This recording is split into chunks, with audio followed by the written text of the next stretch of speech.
Hey everyone, today I'm going to show you how to do a delayed brew on a Ninja coffee maker. First, you want to have the coffee maker, and then you also want to have the correct pod or basket inside. That'll dictate what you can select.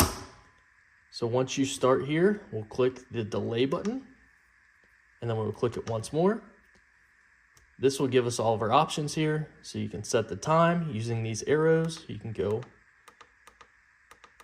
to whatever you need, and if you need to go from AM to PM, you'll just cycle through the 12 hours. Once you have the time right for the hours, you can click the delay button again, and that'll let you set the minutes the same way. Once those are set, you can click what type of brew that you'd like. After that, you'll hit the delay button one more time. From here, you'll be able to cycle how big you want your coffee to be. If you have the actual coffee basket in there, it'll just be for the pot. But for the K-Cups, you can select 6 ounce, 8 ounce, 10 ounce, or 12 ounce. Once you have it selected correctly, you click delay.